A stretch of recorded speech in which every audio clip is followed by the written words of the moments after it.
mucho más de lo que crees.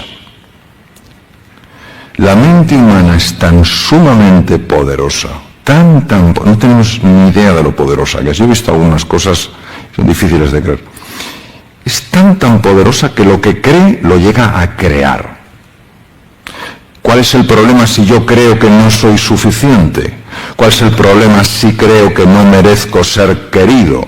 ¿Cuál es el problema si creo que no soy suficientemente inteligente, suficientemente capaz? Que crearé las circunstancias para encontrar las evidencias que refuercen lo que he creído. Y así, de esa manera, se cierra bien la trampa y quedo atrapado en una identidad que, siendo falsa, yo la tomo como real. Nosotros hoy vamos a desafiar esa identidad. ¿Y por qué la podemos desafiar? La podemos desafiar porque sabemos cómo llegar al inconsciente, que es donde está teniendo lugar el verdadero juego. A nivel consciente no tiene lugar el verdadero juego. Nosotros pensamos que sí, pero es a nivel inconsciente donde verdaderamente sucede. ¿No os ha pasado, por ejemplo, ir a una reunión, quedar con alguien y decir, sobre todo, no puedo decir esto? Y vas y lo dices. ¿No os ha pasado nunca? ¿No os ha pasado nunca ir a un sitio, tener la sensación de que queréis ir, pero algo dentro de vosotros, dentro de vosotras, tira hacia atrás? ¿No habéis notado esa sensación tan curiosa? Pero muchas veces no nos paramos a pensar. Hoy sabemos cómo llegar al inconsciente, hoy sabemos cómo lograr que el inconsciente nos escuche. Buscando cómo los seres humanos podemos sufrir menos y ser más felices, ¿no? Entonces, conforme pasan los años e independientemente de la formación que haya recibido, de los libros que yo haya leído, soy consciente de la envergadura de esto de lo que estamos hablando. Es decir, que cuando estamos hablando del ser humano, pues pocas personas para mí lo han definido también como el filósofo danés Søren Kierkegaard, ¿no? El ser humano es una síntesis entre lo temporal y lo eterno, entre lo finito y lo infinito, ¿no? Ese espíritu de pionero, de persona que se asoma más allá de su mundo conocido, de su saber y de su comprender, e intenta averiguar qué existe más allá del mapa mental que maneja. Cuando nosotros perdemos eso, perdemos todas las oportunidades que la vida nos ofrece para crecer, para evolucionar y para mejorar. Es el momento en el que una persona se estanca, y se estanca muchas veces en su propia arrogancia. ¿Cuántas personas pueden pensar que ya saben todo lo que hay que saber y no se abren a que nadie les enseñe algo nuevo? ¿Y cuántas personas quedan atrapadas en la inercia? Porque claro, explorar, salir de tu zona de confort, abandonar tu mapa conocido y entrar en un territorio desconocido nos da miedo a todos, ¿no? Y la inercia está, bueno, más vale malo conocido que bueno por conocer, hace presa en el corazón de muchas personas, ¿no? Entonces yo creo que cuando alguien pierde esa ilusión por conocer, por descubrir, por progresar y por mejorar, es muy difícil que esté viviendo una vida verdadera, que esté viviendo una vida plena. Nuestra sociedad es muy inauténtica, es decir, se autoengaña a niveles sorprendentes. Entonces hablamos de lo importante que es la creatividad, el espíritu emprendedor, eso de boquilla, pero de facto, de hecho, no vivimos en esa frecuencia, vivimos en la frecuencia de la autosuficiencia, la frecuencia de la soberbia, la frecuencia de la prepotencia, ¿no? Y esto tenemos que aprenderlo de los niños. Y realmente nosotros a veces ante los niños nos vemos como los que sabemos, porque somos los que hemos acumulado experiencia y los pobrecitos no tienen experiencia, ¿no? Y yo no digo que obviamente el adulto no tenga una experiencia que el niño no tiene, es una cuestión de la línea del tiempo, ¿no? Pero lo que no tenemos que olvidar es que muchas veces la sabiduría no tiene por qué estar en consonancia con la línea del tiempo. Hay gente muy joven y muy sabia, y hay gente muy mayor y muy poco sabia. Sabe mucho, pero no es nada sabia. Conoce mucho, pero comprende muy poco. Sabe mucho, pero sabe hacer muy poco, con lo cual no ha comprendido nada. Entonces yo creo que esa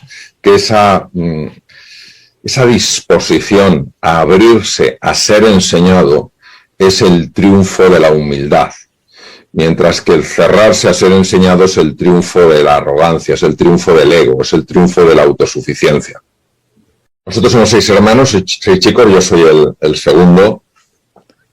Yo los recuerdos que tengo de mi infancia fue unos grandes padres. Mi padre estaba todo el día trabajando, pero siempre los fines de semana se dedicaba a nosotros. Y mi madre pues estaba en casa y siempre fue una madre excepcional.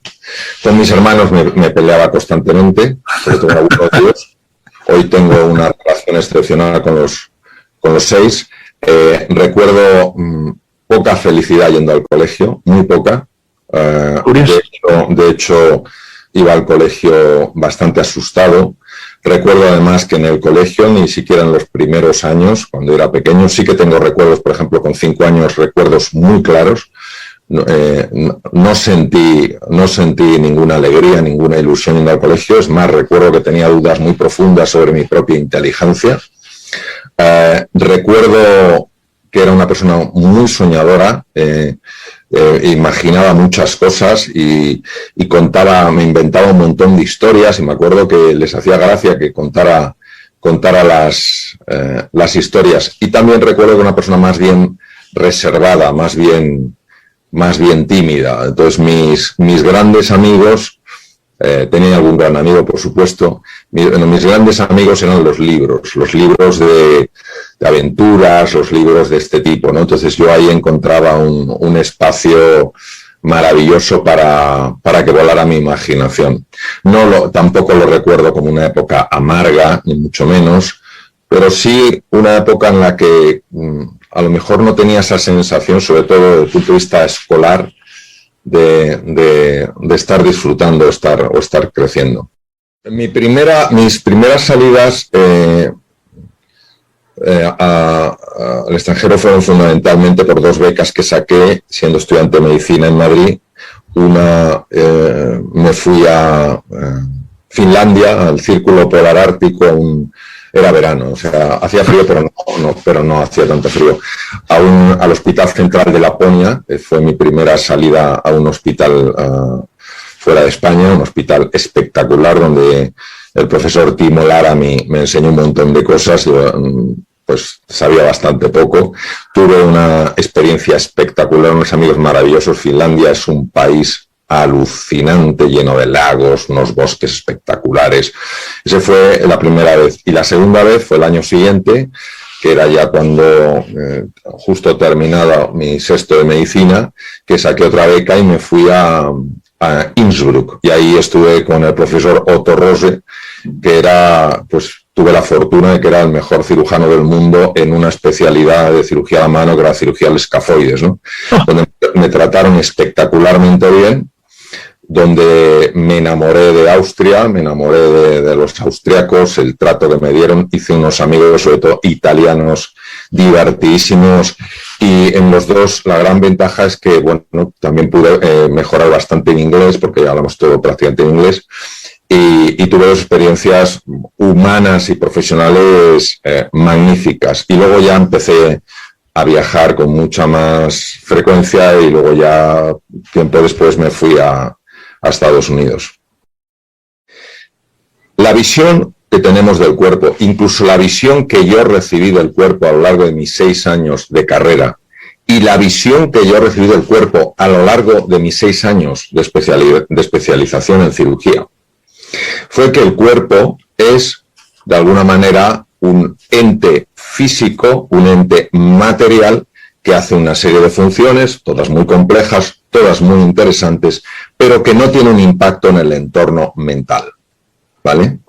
Entonces, fue a raíz de una serie de viajes y una serie de experiencias que tuve y de maestros con los que compartí un tiempo y aprendí de ellos, cuando me fui dando cuenta de que realmente esto no era así. Es decir, que la postura corporal es también una postura mental.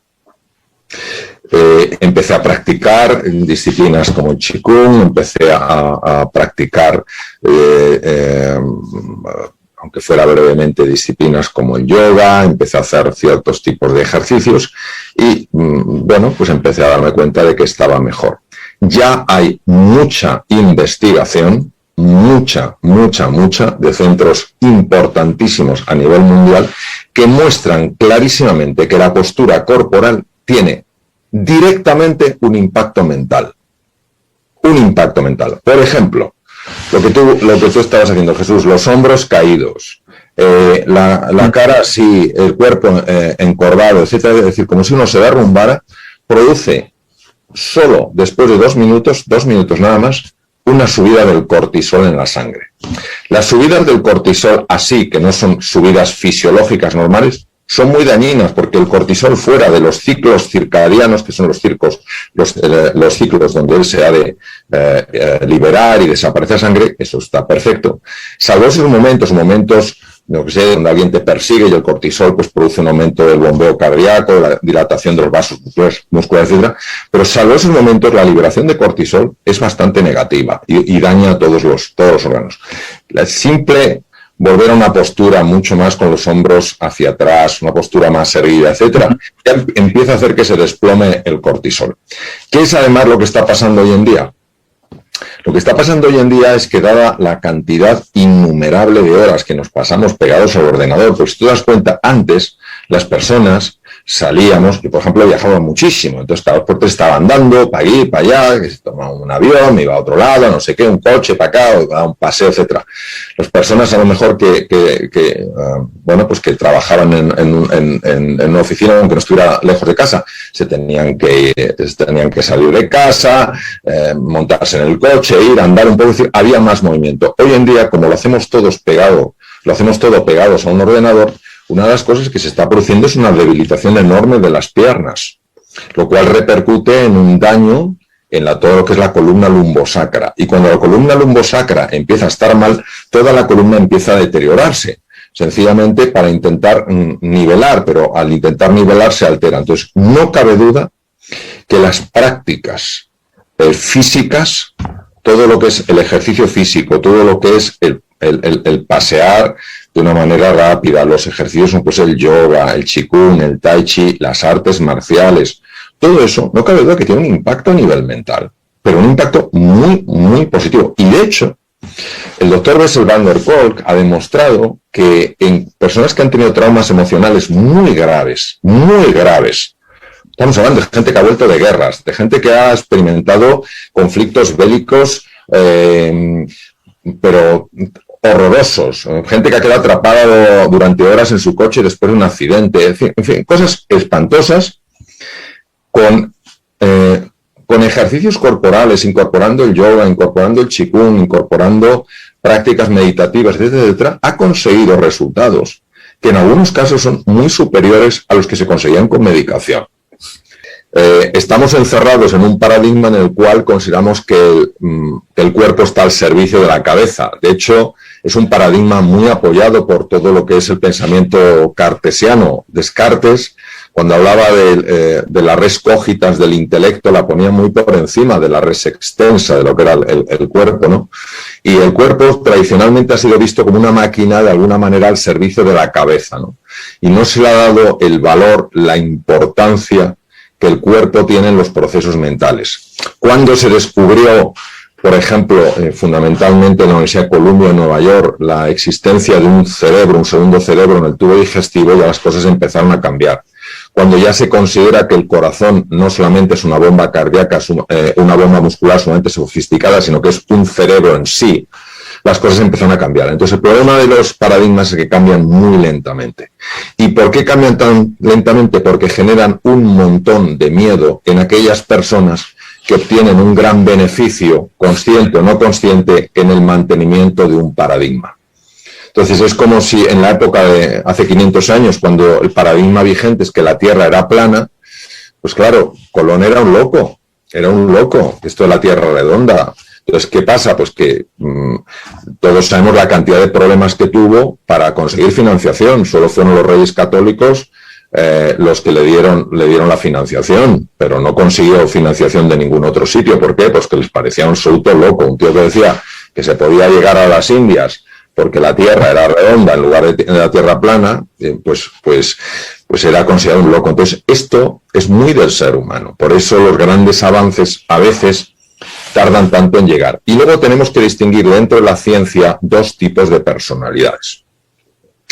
Hay personas que son científicas, pero que aunque están en el mundo de la ciencia, están muy cerradas. Es decir, solo consideran que ciencia es aquello que se puede pesar y medir. Por ejemplo, durante mucho tiempo la experiencia en primera persona, es decir, lo que yo siento, fue totalmente despreciado por la ciencia. Se llama qualia. Es decir, ¿cómo me siento yo por dentro? ¿Vale? Es decir, si a mí estoy con una persona, estoy súper deprimido y hablo con una persona y solo hablar con esa persona hace que me sienta muchísimo mejor, eso antes de cara a la ciencia no era ningún dato a valorar, no tenía ningún valor.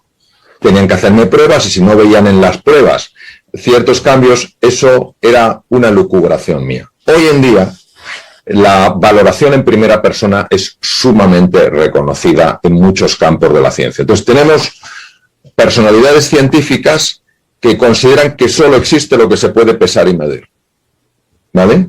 Y hay otros que dicen que existe lo que se puede pesar y medir y que lo que no se puede pesar y medir no saben si existe o no, pero no van en contra de ello.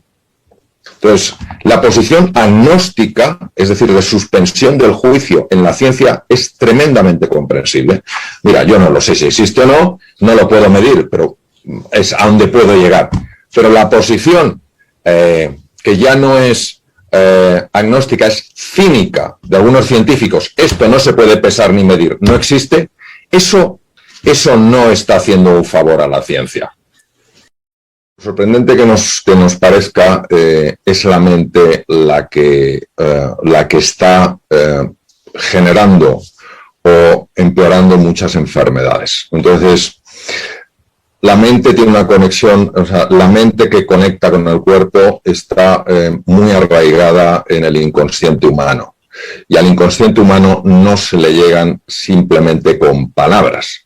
Al inconsciente humano no se le llegan simplemente con explicaciones. Al inconsciente se le llega fundamentalmente si consigues poner en juego de forma combinada los sentimientos y la imaginación. El inconsciente humano, que está fundamentalmente enraizado en el hemisferio derecho del cerebro, el inconsciente humano es enormemente sensible a una forma de lenguaje que se llama el lenguaje transformacional, que no es una pura explicación, y a todo lo que tiene que ver con el uso de la imaginación. Entonces, hay palabras que por su componente simbólico, por el tono en el que se dicen, que llega directamente al inconsciente, por las construcciones que se utilizan, son leídos con gran interés por el inconsciente humano. ¿Qué ocurre? Que una vez que el inconsciente capta esta información, su capacidad de sanar es descomunal.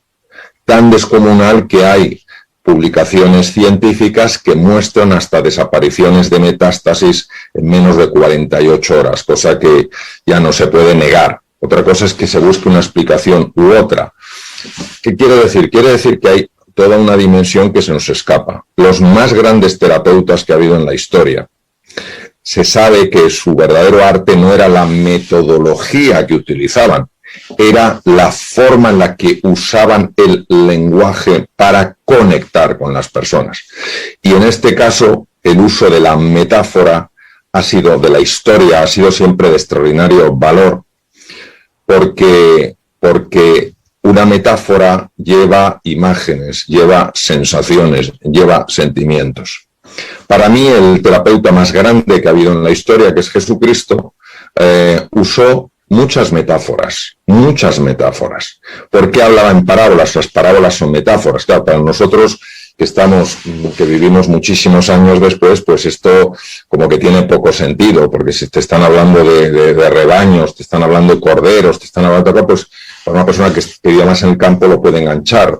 pero nosotros que estamos en la ciudad nos resulta más sorprendente. Pero en la mentalidad de aquella época, esos eran metáforas vivas y eso tenía un impacto enorme en el inconsciente. Y cuando el inconsciente se moviliza, se está movilizando el sistema de defensa del cuerpo, el sistema inmune, están mejorando montones de patrones fisiológicos y por eso es tan importante saber comunicar de una forma que se ayude a sanar.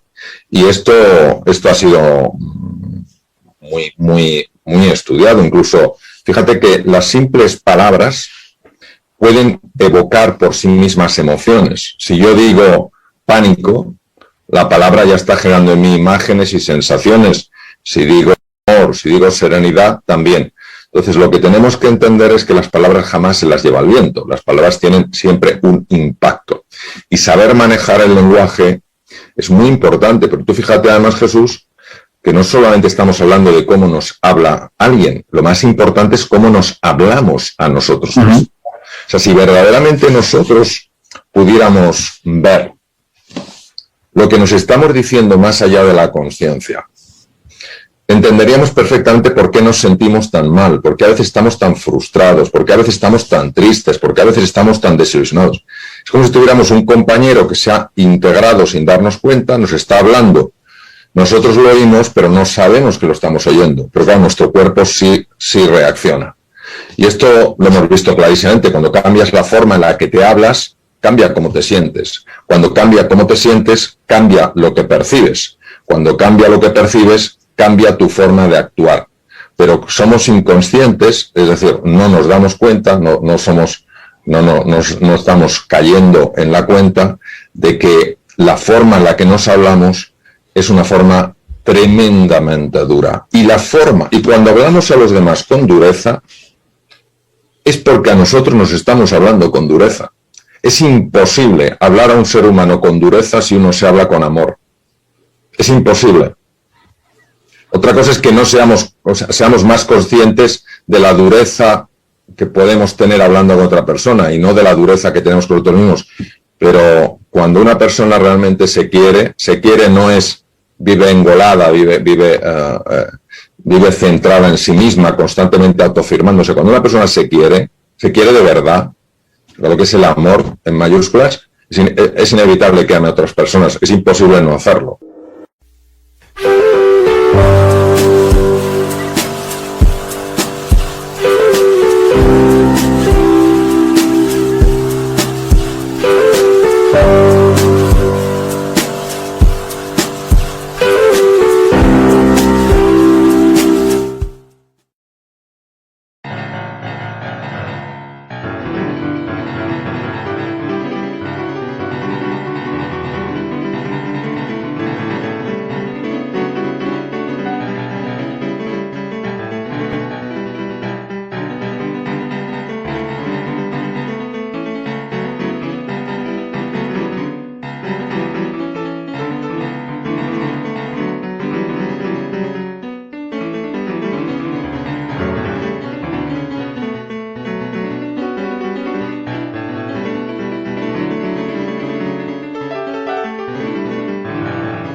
whisper secrets to my soul.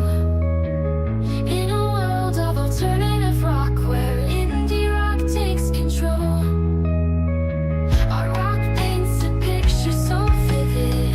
Lead female vocals sing so sweet, melodic tones that captivate. In this experimental retreat, deep within the music's embrace, I find solace in this space where the lyrics intertwine with the beats of time.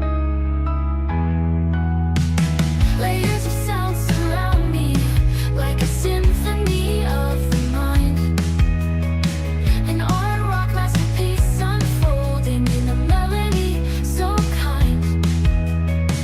Each note a brushstroke of emotion, painting hues of every shade. The female vocals breathe life into a song that won't fade. Deep within the music's embrace, I find solace in this space where the lyrics intertwine with the beats of time. As the music evolves and shifts, I surrender to its gift. An experimental journey where the deep meets the sea. Deep within the music's embrace, I find solace in this space where the lyrics intertwine with the beats of time.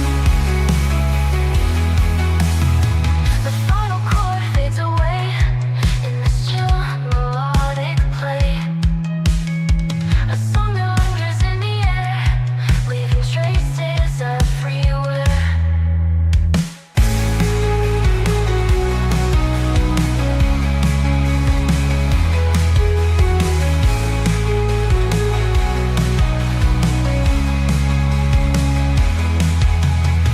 Layers of sound surround me like a symphony of the mind. An art rock masterpiece